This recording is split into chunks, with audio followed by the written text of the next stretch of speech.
Good morning class. Today we are going to start with our third chapter of economic, that is demand. A very common word. हम जो बहुत इसको use किए हैं ये word demand. ये मतलब क्या होता है, कोई चीज़ की मांग है ना, डिमांड करना कोई चीज़ का। बट उसका हम डीपली कॉन्सेप्ट क्या है डिमांड का, क्या चीज़ें इस पर इफ़ेक्ट करती है, इससे क्या फ़र्क पड़ता है प्राइस का, या प्राइस के कम ज़्यादा होने से क्या डिमांड में फ़र्क पड़ता है, वो सारा हम डिस्कस डिमांड चैप्टर में करेंगे। ठीक है, तो हम स्टार्ट करते हैं मीनिंग ऑफ डिमांड से। So demand is the quantity of a commodity which a buyer is able and willing to buy at a given price at a given point of time.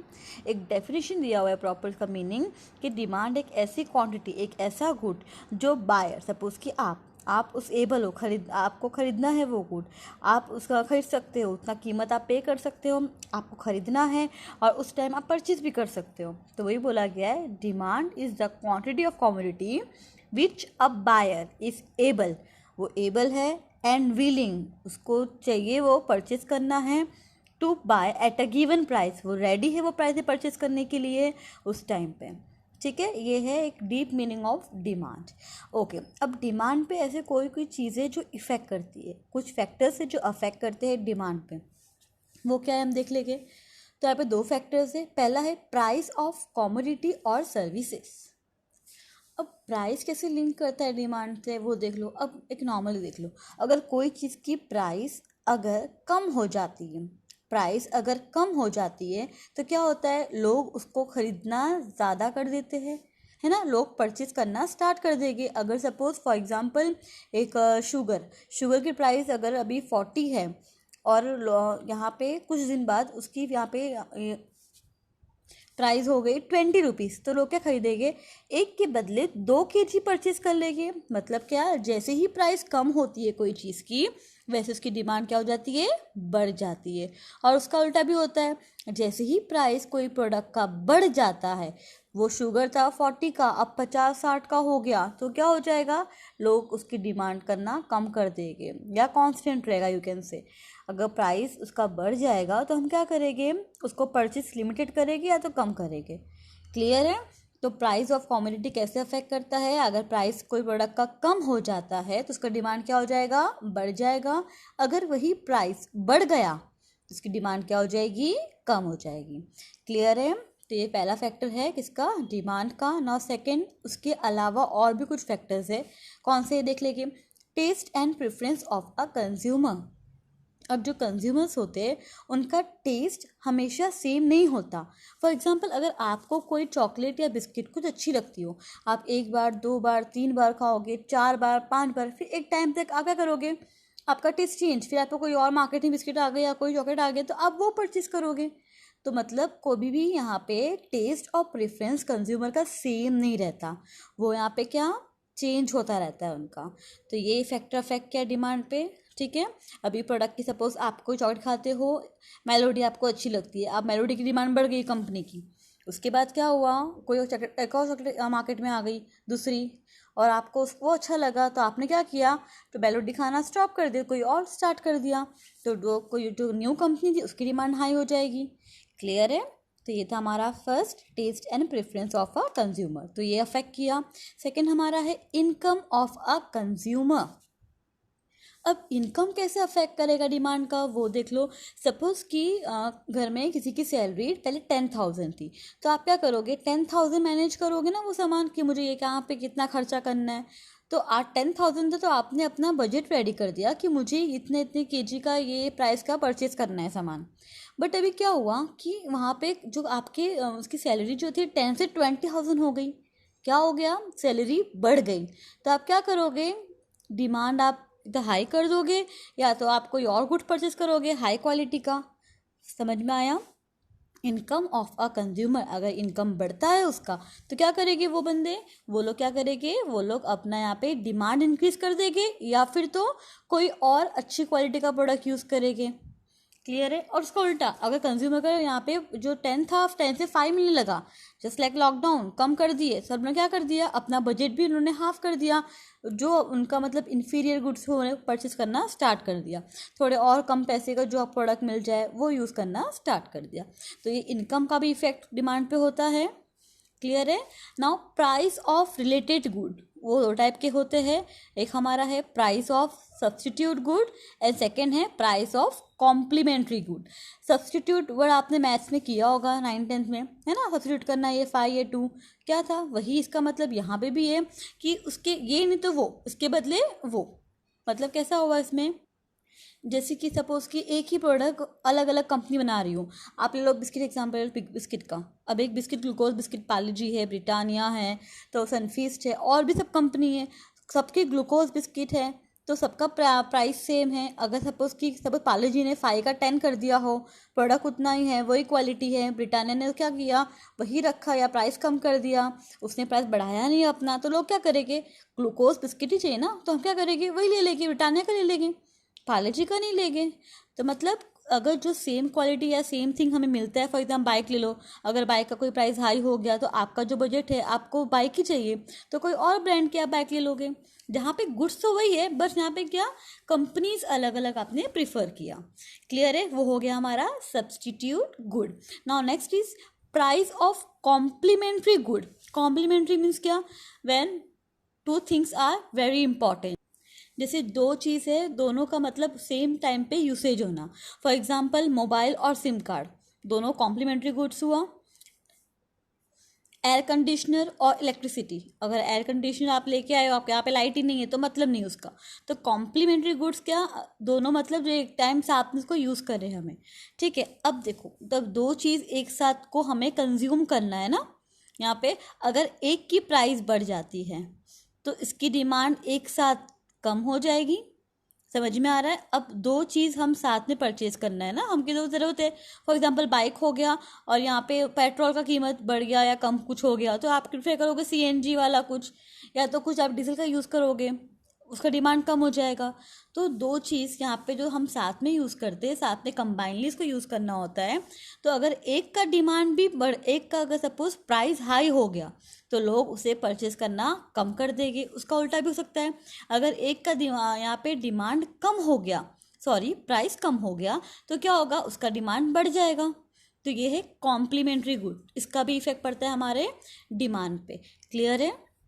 Now next is expectation about future price. Okay, तो हम expect करते हैं ना demand पे कि suppose कि अगर आज शुगर का प्राइस 30 है, अभी एक मंथ पहले 40 था, अब 30 है, अब हो सकता है 20 हो जाए नेक्स्ट वीक, तो क्या करेंगे हम अभी परचेज करना कम कर देंगे और वेट करेंगे कि फ्यूचर में प्राइस कम हो जाए, तब हम उसको लॉट में परचेज करेंगे। तो ये एक्सपेक्टेशन अबाउट फ्यूचर प्राइस का भी डिमांड पे इफेक्ट होता है।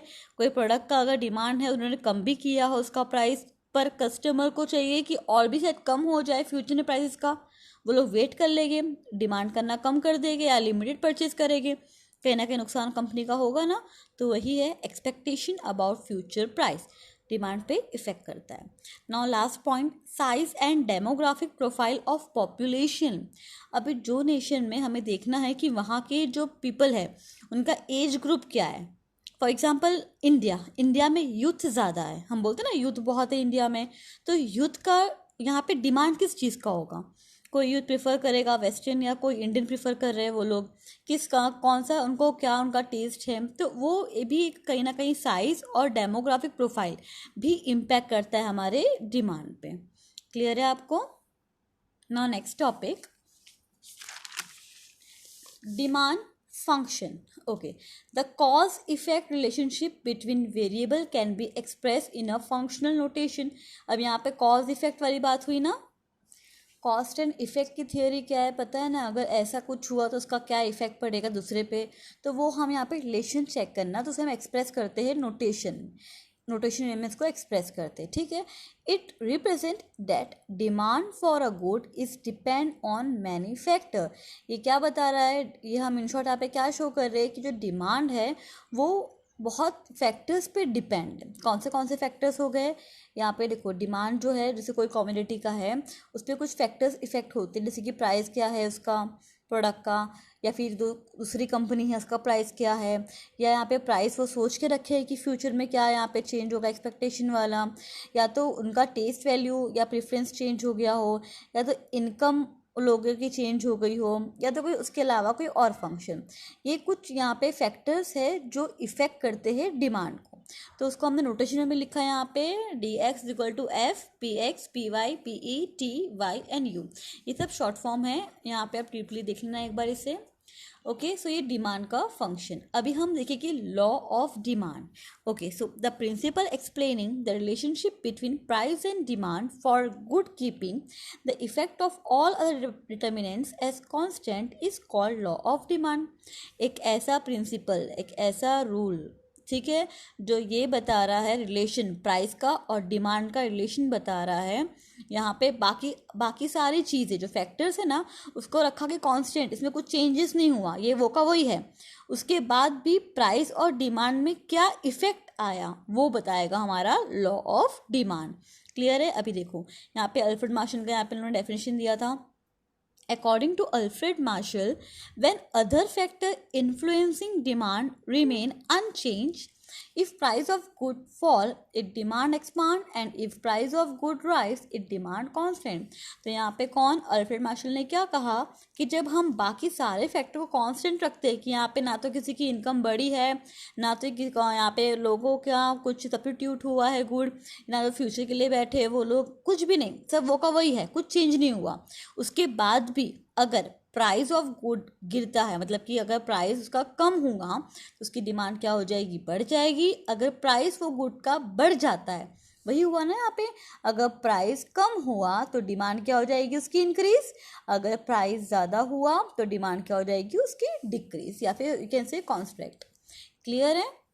ठीक है। अब लॉ ऑफ डिमांड को हम डीपली समझने के लिए इससे कुछ अजम्पशंस है जो हमें ध्यान में रखना है। क्या है? देखो, the inverse relationship between price and demand of good as expressed by the law of demand is based upon certain assumption.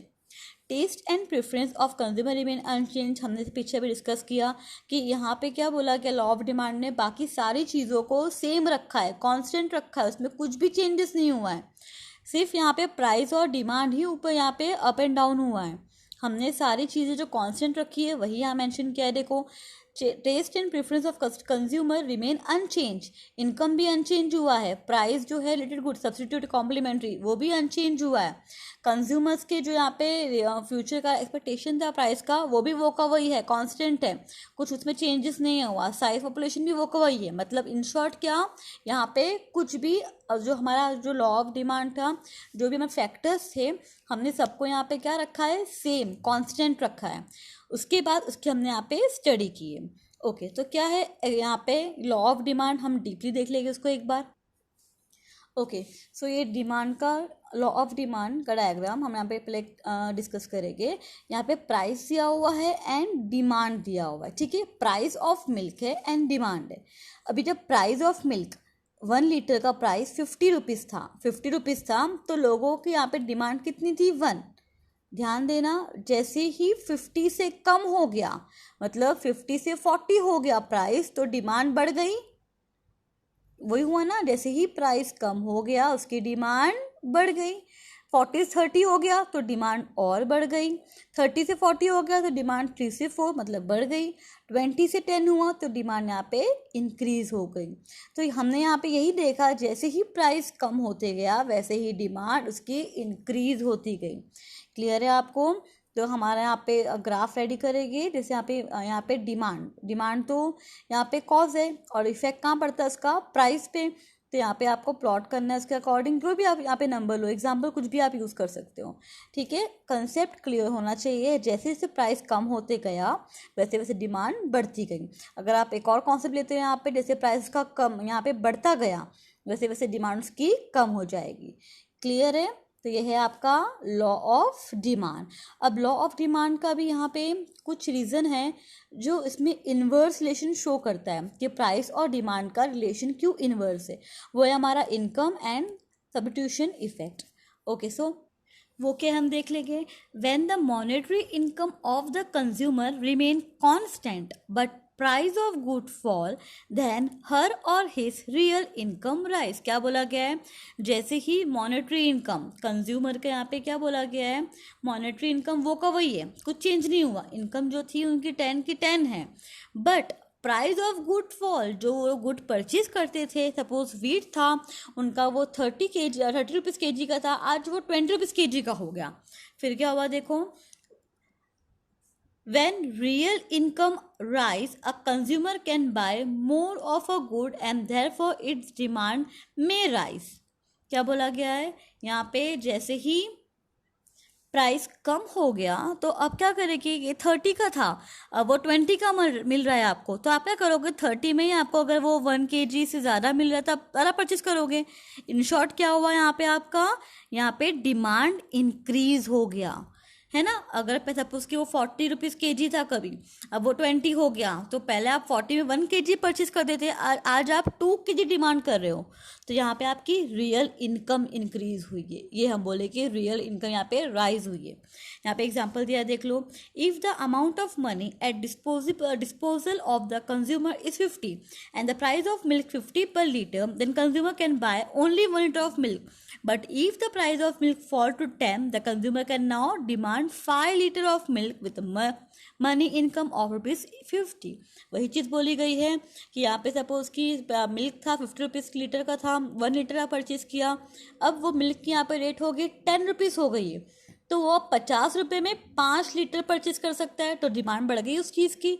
यहाँ पे जो कॉन्सेप्ट है इनकम इफेक्ट में, जहाँ पे उनका इनकम चेंज नहीं हुआ है, उनका इनकम वो का वही है, सिर्फ प्राइस कम हो गई है ना।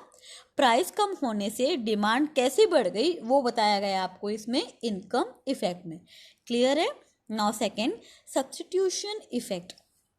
अब ये क्या है देखो, when price of concern good fall it become relatively cheaper than it's substitute, hence a consumer will reduce consumption of substitute good and expand demand for the concerned good.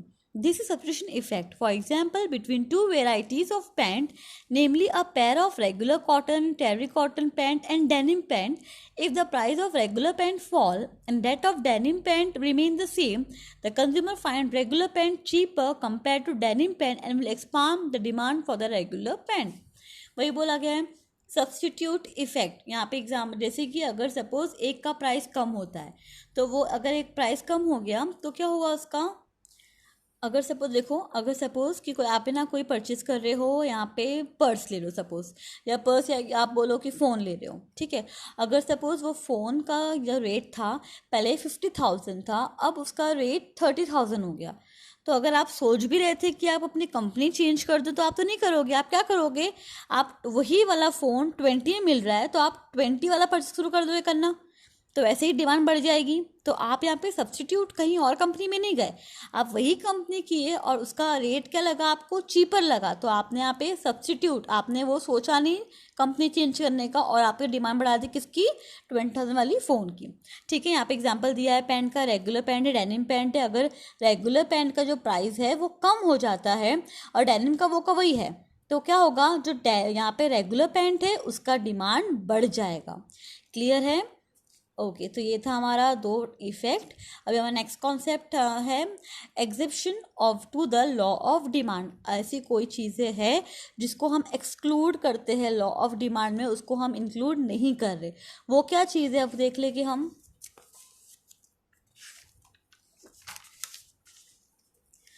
Exemption to the law of demand, क्या क्या चीज़ें exclude करते हैं वो देखो।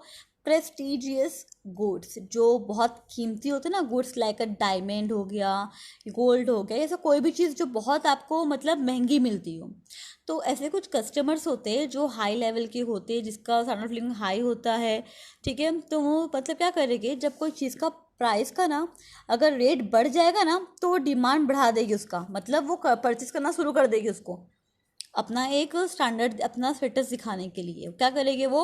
अगर कोई चीज़ का प्राइस बढ़ता है, लाइक आईफोन, जो स्टार्टिंग में आईफोन 11 का जब प्राइस बढ़ा था बहुत, तो बहुत लोग ने क्या उसका डिमांड हाई कर दिया जो थे, और जैसे ही प्राइस का कम होना स्टार्ट हुआ तो उसका प्राइस का कम हुआ तो डिमांड लोग ने बंद कर दी।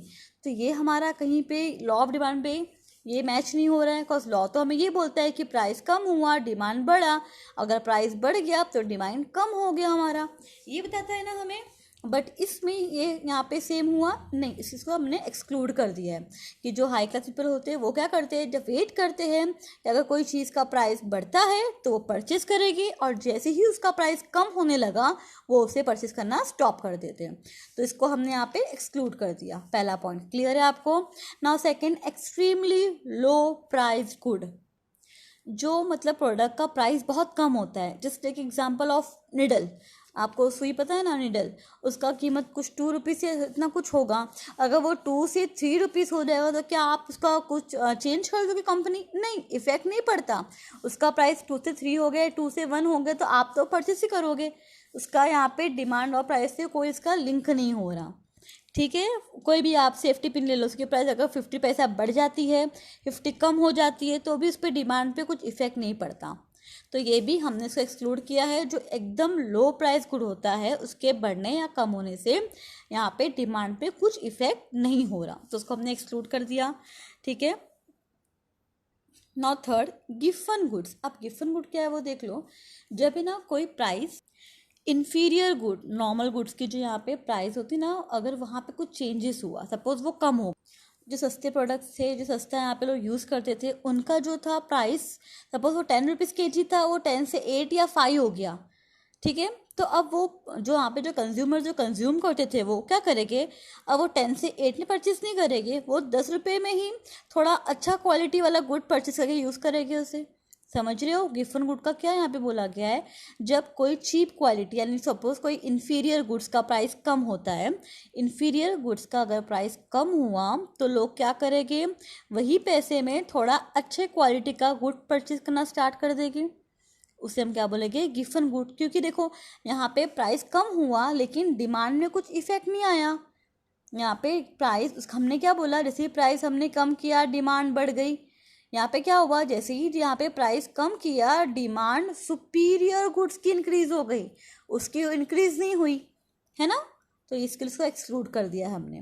Now last point is special preference of people. कोई ऐसे होते हैं कंज्यूमर्स जो एक प्रोडक्ट ब्रांड की चीज़ ही यूज़ करते हैं या कोई एक पर्टिकुलर कंपनी का ही यूज़ करते हैं। For example Colgate, a very common company, सब यूज़ करते हैं। अगर उसका प्राइस बढ़े या कम हो उसका डिमांड पे कुछ इफेक्ट नहीं होगा। समझ रहे हो, अगर वो इसका प्राइस बढ़ा देगी कंपनी तो भी हम परचेज करेंगे, वो लो कर दी तो भी परचेज करेंगे। तो हमने कोई प्रोडक्ट पे स्पेशल प्रेफरेंस दिया हुआ है, स्पेशल प्रेफरेंस देना तो उसका हम यहाँ पे इफेक्ट नहीं पड़ता। क्लियर है, तो इसके लिए इस 4 चीज़ों को हमने एक्सक्लूड किया है लॉ ऑफ डिमांड में। क्लियर है, okay. Now our next concept, expansion and contraction of demand. Okay, when other determinants are assumed to remain constant and price is varied, there is expansion and contraction of demand. When price fall keeping other determinant constant, there is an expansion in demand. Accordingly, when price rise, when other determinant do not change, then there is contraction of demand. क्या बोला गया यहाँ पे, demand की इतनी बात नहीं की, खाली ये बोला गया है कि प्राइस के चेंज होने से जो डिमांड पे इफेक्ट हुआ, अगर प्राइस यहाँ पे जैसे यहाँ पे प्राइस फॉल हुआ डिमांड बढ़ता गया, उसे हम बोलेंगे यहाँ पे एक्सपांशन ऑफ डिमांड। जैसे ही प्राइस कम होते गया उसका यहाँ बोलेंगे हम कॉन्ट्रैक्शन ऑफ डिमांड। ठीक है, अगर प्राइस के चेंज होने से जो डिमांड पे इफेक्ट होता है वो हमारा कॉन्सेप्ट कौन सा होगा, एक्सपांशन या तो कॉन्ट्रैक्शन ऑफ डिमांड। ध्यान देना, अभी एग्जांपल पे देखो, यहाँ प्राइस दिया हुआ है आपको, उसकी डिमांड दी है। ठीक है, हमें स्टार्ट यहाँ से करना है, यहाँ कांस्टेंट प्राइस से।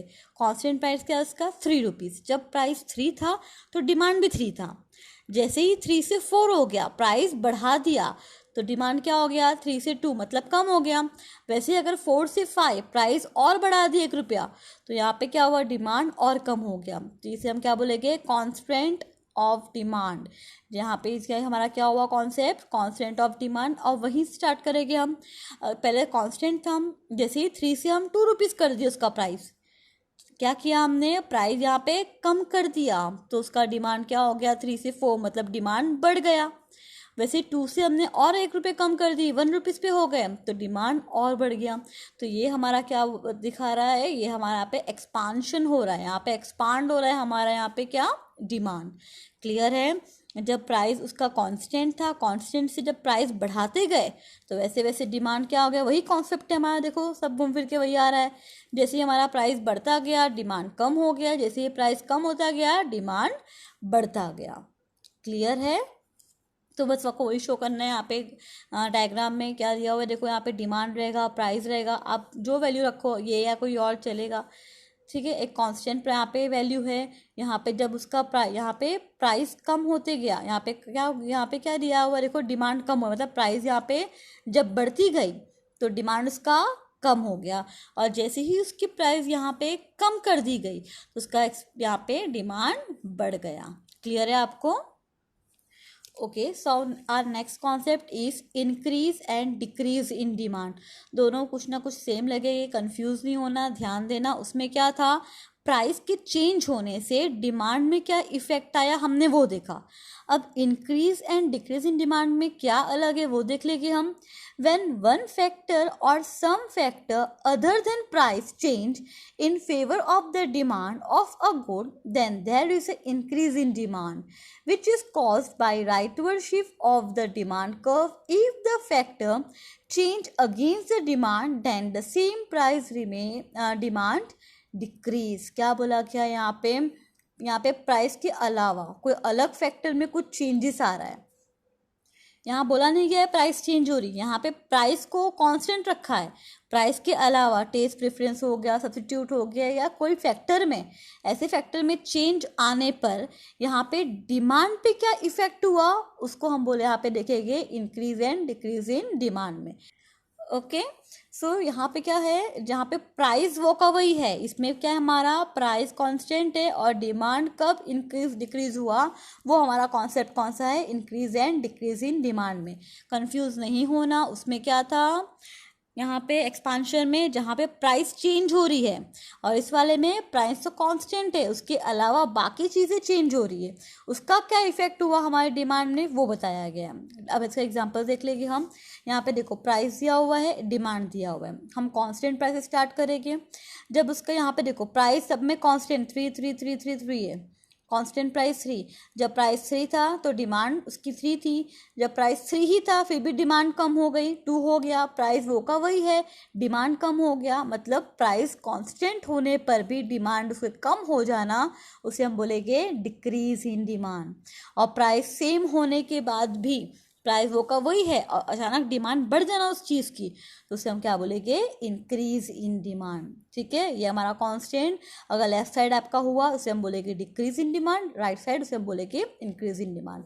प्लॉट करना, इन्होंने यही वेरिएबल यूज़ किया है यहाँ पे पूरा, और प्लॉट किया है। देखो यहाँ पे भी दिख रहा है आपको, ये जो आपका लेफ्ट वर्ड है वो आपका क्या हो जाएगा, डिक्रीज, और राइट वर्ड आपका इंक्रीज। क्लियर है? इस कॉन्सेप्ट में क्या था कि यहाँ पे प्राइस सेम है, प्राइस वो का वही है, फिर भी कभी कभी उसका प्राइस डिमांड कम हो गया, उसे हम बोलेंगे डिक्रीज इन डिमांड। अगर प्राइस वही है, कुछ चेंज नहीं है, अचानक डिमांड बढ़ गया उसका, उसे हम बोलेंगे इंक्रीज इन डिमांड। ये हमारा कॉन्सेप्ट है increase and decrease in demand का। क्लियर है? Now next concept, individual demand and market demand.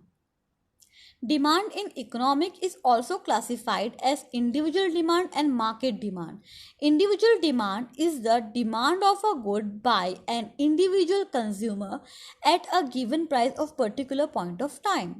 The sum total of such individual demand of all existing consumer in the market is called the market demand at a given price at a particular point of time. Individual demand क्या होता है, अगर एक individual ने कोई product का demand किया, for example मैं हो गए, आप हो गए, और एक और कोई, हम 3 हैं। मैंने डिमांड किया कोई प्रोडक्ट का 2 kg, आपने डिमांड किया 3 kg, एक ने डिमांड किया 1 kg।